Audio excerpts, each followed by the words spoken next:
Here she goes again. Hide your face, hide your neck, duck your head, wear an NFL football helmet when you are playing in a game versus DiJonai Carrington.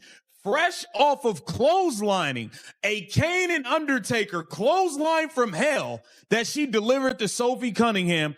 This girl is right back on the court, hitting people upside the head. Once hands up, swipe for the ball with our right hand while poking the player in the eye with the left hand. The eyeball. We're poking eyeballs out again. Is that what we're doing? We're eye gouging again. Welcome back to the Clark Update, where today's story is anything but ordinary. New developments are raising serious questions, and WNBA fans are already reacting. DiJonai Carrington reportedly walked out after committing 2 hard fouls, adding even more fuel to this growing controversy. Now, many fans are questioning what really went down and whether this situation reveals a much bigger problem, what actually happened, and what comes next. Stay with me until the very end as we break this down. Let us jump straight into today's story. In sports, there is a specific point where a trend ceases to look like bad luck and starts looking like a habit. And DiJonai Carrington recently reached that exact point. She returned to the court against the Golden State Valkyries 4 days after her flagrant-2 ejection on Sophie Cunningham. In just one single game, she had 2 more instances where her hands ended up in questionable places. One of them struck Cecilia Zandalasini squarely in the eye. Tiffany Hayes was struck across the mouth by the other. Same game, same pattern, 2 different players, 2 distinct plays. Fans did not wait around to question whether it was truly an accident this time. If you appreciate this content, please consider giving this video a like and subscribing to the channel. Believe it or not, over 73% of viewers have not subscribed yet. It is free and only takes a second, but it truly means the world to us. Did you subscribe already? Great. About to tell y'all, I tried. This girl is not going to stop until she takes somebody out the league. This girl will not stop until she ends somebody's career.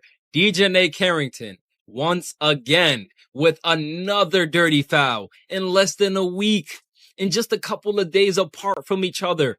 A couple of days apart from the Sophie Cunningham hard foul. You have Mrs. Eye Poke, Mrs. Flagrant foul. I'm going to grab your head. I'm going to hit your head upside your head, knock you out the air. Mrs. I'm going to pull your hair. Mrs. I'm going to whack you on the back of your head. Mrs. Long nailed, sharp knobbed fingertips. DiJonai Carrington strikes.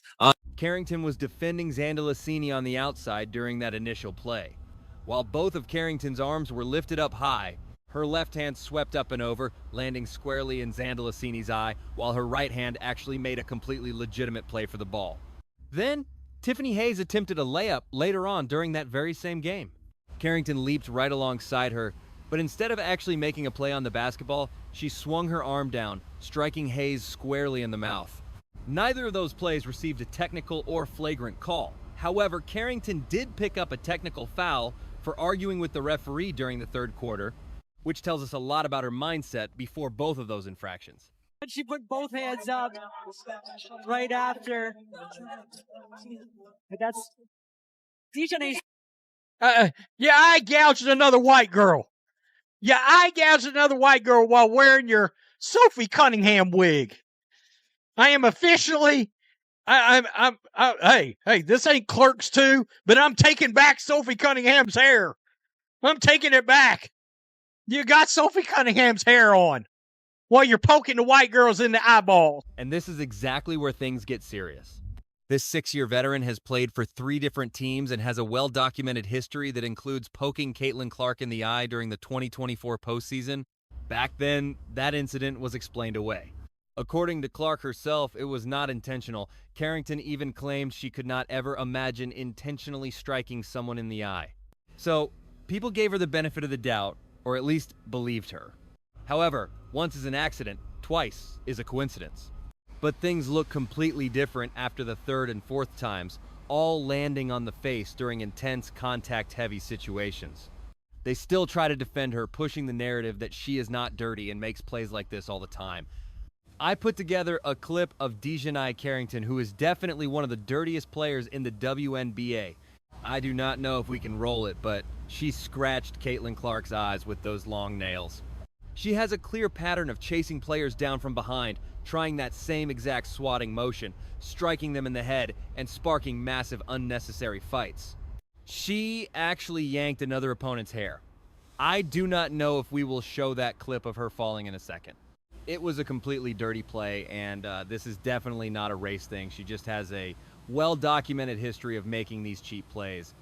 In the NBA, if she has the length, instincts, and the deep anticipation required to guard multiple positions, there is absolutely no denying her raw, natural basketball talent. The argument is that sheer skill alone is not enough to excuse a pattern of play that constantly threatens the safety of other athletes.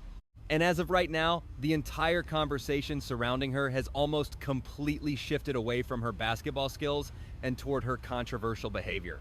There is a photo from that flagrant-2 foul called on DiJonai Carrington against Sophie Cunningham right before she headed straight back to the locker room and immediately tweet white privilege right after she was thrown out of the game. I am not going to comment on that situation, but I will say this: it was absolutely a flagrant-2. Black, white, Asian, Hispanic, it really does not matter. This is a flagrant foul. I mean, she clotheslined her. What more do you want? This looks extremely bad. It just shows that the WNBA is still nowhere near the level where they need to be professionally.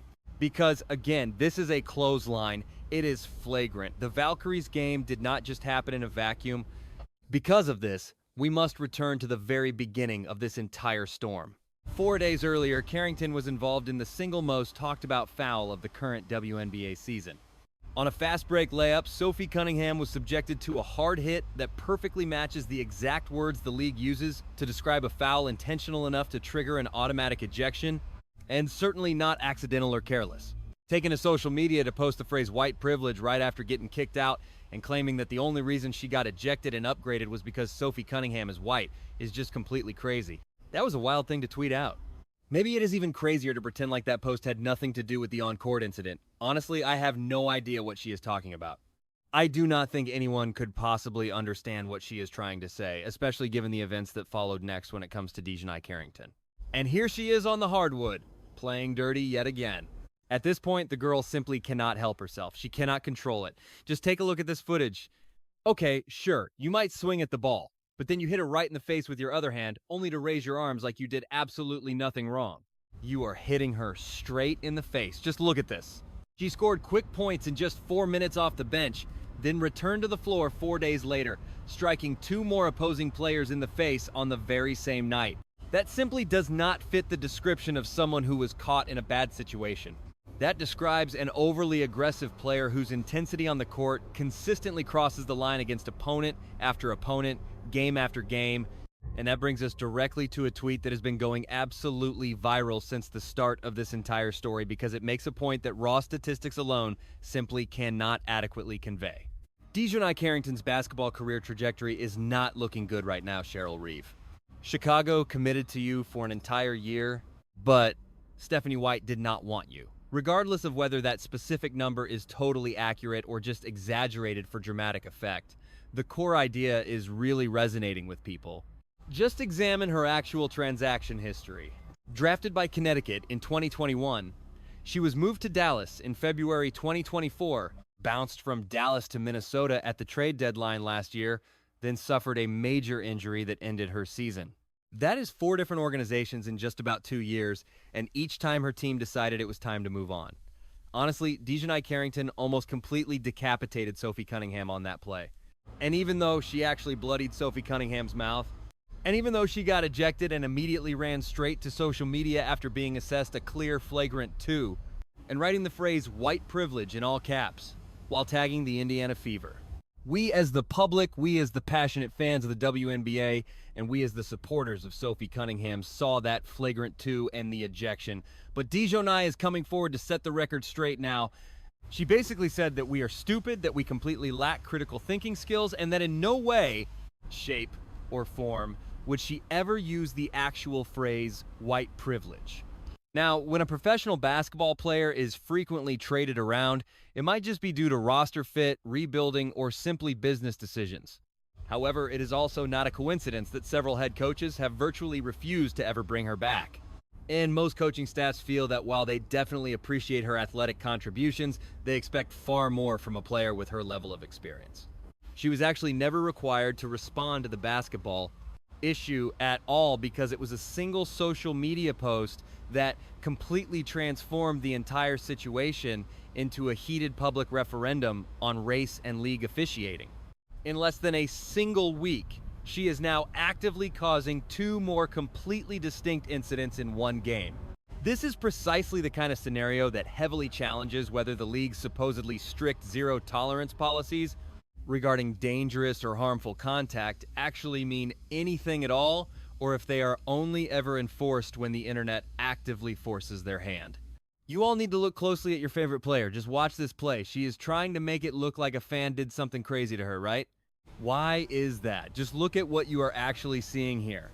Now they are going over to talk to that guy. They are going to try to convince him, right? She is actively trying to get someone thrown out. Look closely. He is getting up now. He ends up leaving the arena, right? He is totally gone. So, of course, they have to investigate the whole situation. Now look at the fourth quarter. Look at exactly who you see sitting back there now, though. The guy is sitting right there. Yes, that is definitely him. And look, these are exactly the kind of games they play when they are totally in the wrong, right? It is no coincidence this is happening because she has played dirty for a long time now. But has she actually been getting fans ejected like that, or at least trying to get people kicked out in that manner? Not at all. But now, suddenly, it is time to start throwing people out of the game. The fans have definitely taken notice of this. It is no longer just a case of people saying she had a rough night. Instead, they claim she is showing a clear pattern, and in this professional league, patterns get labeled. The eye poker label is not a brand new nickname at all. It has followed her ever since that Clark incident back in 2024, but because this is clearly more than just one isolated incident from over a year ago, fans are talking about it with far less patience and a lot more edge. Within the span of a single week, we are looking at 3 different players taking hits to 3 different faces. This is especially problematic for Carrington in terms of personal accountability because right after that hard foul on Cunningham, she posted about white privilege directly from the locker room instead of talking about the actual play itself. No matter what the real motivation was behind that post, it instantly meant that the actual basketball question, specifically whether her foul was dangerous and if she has a pattern of highly reckless plays, got completely buried for days under a different debate. Furthermore, both of these storylines are actively merging now that the Valkyries game has wrapped up, and neither one seems to give her any sense of real accountability for what she does on the court. Look her straight in the eyes. Boom. She went right for them. And where are you even looking? I mean, there is no way you are playing the ball in that situation, and right here it is. Like, fine, I missed the ball, so now I have to smack you. Like, come on now. I already know her supporters are going to defend her and say she was only going for the ball. She was going for the ball. And yeah, I mean, I know that opponent's head might be shaped a bit like a basketball. We can all agree there is a slight similarity there. But there is simply no way DiJonai Carrington gets away with this dangerous play, time after time after time. I mean, these video compilations of DiJonai are not good. It is really not good. This is not a good look for you. This is absolutely terrible for your reputation. You are literally poking opponents in the eyes and flagrant fouling people. What on earth are you doing? You pretend to swipe for the ball, but then you smack them right in the eyes. Honestly, this is incredibly dirty. And every time this happens, much more than just Carrington's personal career is put at risk. So we must have a real discussion about basic fairness. The entire coaching staff is now left wondering if Cecilia Zandalasini is going to need a spotter every single time Carrington defends her, both for the rest of this game and the rest of the season. Even when the ball was not in either player's possession during a live basketball play, Tiffany Hayes still ended up taking direct contact to her face.